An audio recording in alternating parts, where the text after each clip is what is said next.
Formation of rhizoids. अब आप ये क्या पढ़ रहे हैं, मैं बार बार आपको रिपीट करवा रहा हूं कि आप ये पढ़ रहे हैं कि what is the difference of adaptations between algae and plants. ठीक है, right now you are comparing algae with plants, algae versus plants, कि वो क्या अडेप्टेशंस हैं जिसने एलजी को इतना कामयाब कर दिया कि वो टेरेस्ट्रियल एनवायरनमेंट पर सर्वाइव करना शुरू कर दिया उसने, और हमने उसको प्लांट्स में शुमार कर दिया। ठीक है, तो ये वो अडेप्टेशंस है, ये वो कैरेक्टर्स हैं, ये वो चीजें हैं जो किसी भी एलजी को प्लांट ग्रुप में शामिल करने के लिए काफी हो सकती हैं, जो किसी भी एलजी को इस काबिल बना सकती हैं कि वो एलजी जो है वो टेरेस्ट्रियल एनवायरनमेंट में कामयाबी से सर्वाइव कर सकते हैं। देखिए यहां पर रुक के एक बात समझिएगा, ये सारे डिविजन्स हमने बनाए हैं। एलजी को नहीं पता प्लांट क्या होते हैं, प्लांट को नहीं पता एलजी क्या होते हैं। प्लांट एलजी से इवॉल्व होकर लैंड पर आ गया, ये बात क्लियर होनी चाहिए। अब ये तो हमारी अपनी डिविजन्स हैं, हमने एलजी के कैरेक्टर्स कुछ बना लिए कि ये होंगे तो एलजी कहलाएंगे, ये होंगे तो प्लांट कहलाएंगे। ठीक है, तो हमारी असल गर्ज क्या है? हमारी असल गर्ज ये है कि इस वक्त हम एलजी और प्लांट को प्लांट बनाकर ना पढ़ें, बल्कि हम ये देखें कि what adaptation did the algae adopted to be successful on land. वो चाहे कारोफाइट्स हो चाहे एम्ब्रियोफाइट्स हो, वो कौन कौन सी अडेप्टेशंस हैं जिसने एलजी को इस काबिल बना दिया कि वो प्लांट की तरह की फॉर्मेशन बनाकर लैंड पर रहना शुरू हो गया। This is the main point. ठीक है, तो अब चलते हैं हम अपने तीसरे पॉइंट की तरफ। जी तीसरे पॉइंट की तरफ। ये तीसरा पॉइंट राइजोइड है, रूट लाइक। आपको पता है कि जो राइजोइड का वर्ड है ये रूट के लिए यूज होता है, तो फिर हम इनको रूट क्यों नहीं कह देते? ये सवाल मैं आप पर छोड़ता हूं। यहां तक जिसने लेक्चर सुना है वो आप कह सकते हैं कि आपने ये क्वेश्चन सुना, और आप इसका आंसर जो है वो नीचे कमेंट सेक्शन में देंगे कि इसको आप रूट क्यों नहीं कहते, राइजोइड क्यों कह रहे हैं। ठीक है, अब राइजोइड का फायदा क्या है, ये कॉन्सेप्ट मैं यहां पर स्किप कर रहा हूं क्योंकि ये आप बताएंगे। मैं आपको बता देता हूं कि ये राइजोइड क्या है। राइजोइड असल में रूट लाइक स्ट्रक्चर हैं जो जमीन में एंकर करने के काम आते हैं प्लांट को। प्लांट से मुराद ब्रायोफाइट्स। ठीक है, तो ये जो राइजोइड है ये एलजी में नहीं है।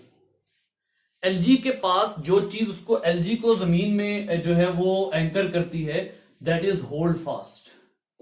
7th चैप्टर में आप जाकर देख सकते हैं, जो ब्राउन एलजी है वहां पर इन्होंने जो है वो ब्राउन एलजी की जो प्लांट बॉडी है उसके बारे में लिखा हुआ है कि उसका जो वो पार्ट जो ब्राउन एलजी को जमीन में एंकर करता है that is known as hold fast. ठीक है, तो रूट जो है रूट लाइक स्ट्रक्चर, उसके लिए राइजोइड यूज होता है, और इसका पर्पस, इसके दो पर्पस होते हैं। नंबर 1 इसका पर्पस होता है एंकरेज, ये जमीन में एंकर करता है प्लांट को, ब्रायोफाइट को। नंबर 2 इसकी गर्ज हो सकती है ट्रांसपोर्ट, के जमीन में कोई मिनरल्स मौजूद हैं, ग्राउंड में, अर्थ में, सॉइल में जो भी मिनरल्स और वाटर वगैरह मौजूद हैं उनका टेकअप करके वो किसको दे देना, प्लांट को दे देना, प्लांट बॉडी को। तो राइजोइड जो है इसका ये पर्पस होता है, ये एलजी में नहीं होता था। जी तो नेक्स्ट पॉइंट की तरफ चलते हैं। नेक्स्ट पॉइंट है heterogamy and non motile egg. 2 points है यहां पर, मैं ये जो है वो अब डिस्कस कर रहा हूं, इन सब को जो है वो हम मिटा देते हैं। नंबर 1 हेट्रोगेमी। अब ये हेट्रोगेमी क्या चीज है? देखिए हेट्रोगेमी का मतलब ये है different types of gametes, gametes की डिफरेंट टाइप्स। आपको पता है गैमीट्स की इनमें 2 टाइप्स होती हैं। हमने दूसरे लेक्चर में अगर आप जाकर सुने तो हमने कहा था कि गैमीटोफाइट में 2 पार्ट होते हैं, मेल प्लांट और फीमेल प्लांट, मेल पार्ट और female part.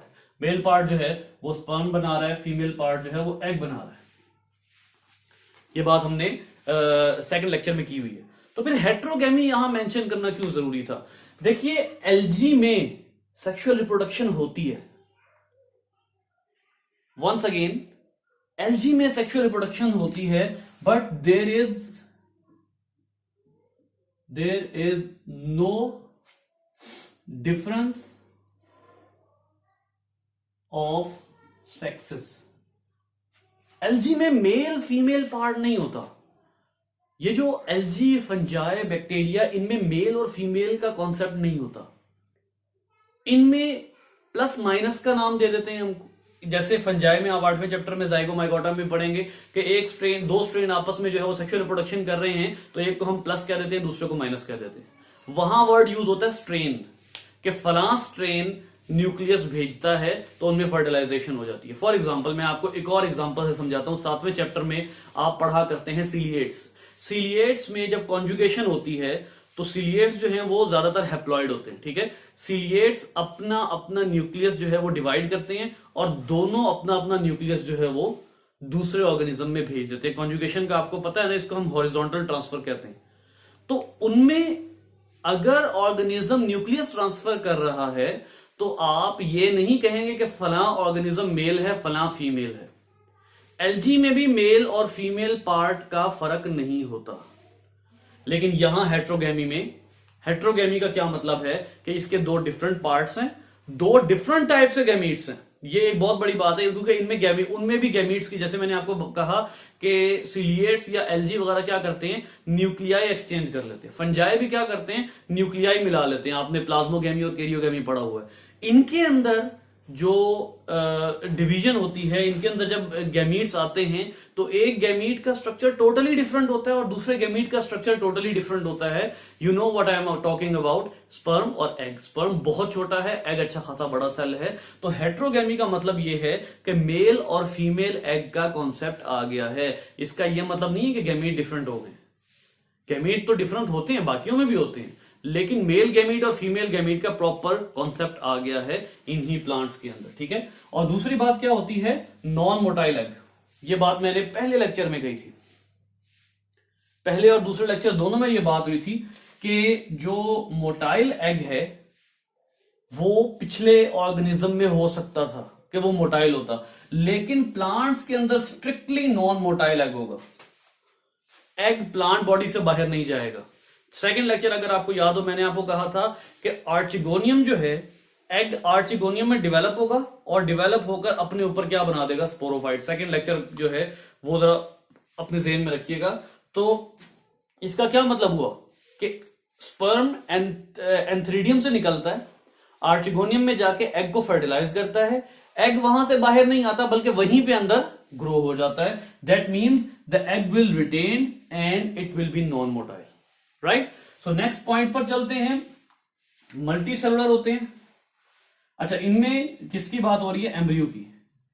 Embryo multi cellular होता है, प्रोटेक्टेड होता है। ये पहले लेक्चर की बात है, मैंने आपको पहले लेक्चर में समझाया था कि एल्जी और प्लांट का यही फर्क है।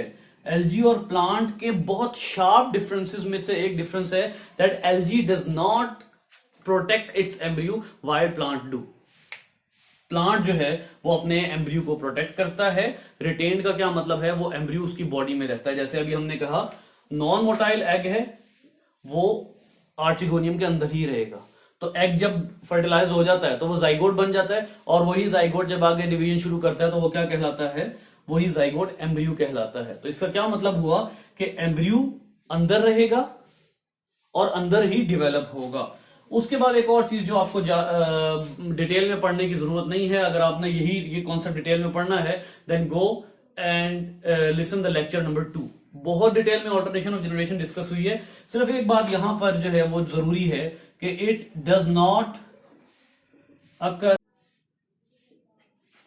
ऑल्टरनेशन ऑफ जनरेशन जो है वो एलजी में 99% नहीं होती, जबकि आप देख रहे हैं प्लांट्स में होती है। तो ये अडेप्टेशन से मैं आपको एंड पे दोबारा वही लाइन अपनी शुरू में रिपीट करूंगा, शुरू वाली, कि अडेप्टेशंस का मतलब क्या है। अडेप्टेशंस का मतलब ही ये है कि वो स्पेसिफिक कैरेक्टर जो कुछ एल्जी ने अपना लिए लैंड पर सक्सेसफुल होने के लिए, those evolutionary characters are known as adaptations. So हम अगला लेक्चर जो है वो इसका स्टार्ट करेंगे, जिसमें हमारे पास अब हमारी बुक के मुताबिक 3 डिविजन्स हैं। ग्रेट ब्रायोफाइटा के 3 डिविजन्स हमारे पास हैं। हिपैटिक ऑप्सिडा, ब्रायोप्सिडा या हिपैटिकोफाइटा, ब्रायोफाइटा और तीसरा एंथोसिरोफाइटा। ये तीन हमने पढ़नी है, लेकिन ये तीनों मैं एक ही लेक्चर में पढ़ाऊंगा और वो मैं आपको बताऊंगा कि उसको पढ़ने का क्या तरीका है। तो मैं एक ही लेक्चर में तीनों डिविजन्स डिस्कस करूंगा। चैनल को सब्सक्राइब करें, लाइक करें और अपने क्वेश्चंस और कमेंट्स जो हैं वो कमेंट सेक्शन में छोड़कर जाएं, क्योंकि आपके क्वेश्चंस और जो कमेंट्स हैं वो मुझे बहुत कुछ इंप्रूव करने का मौका देते हैं। तो चैनल को लाजमी सब्सक्राइब कीजिएगा। Thank you very much.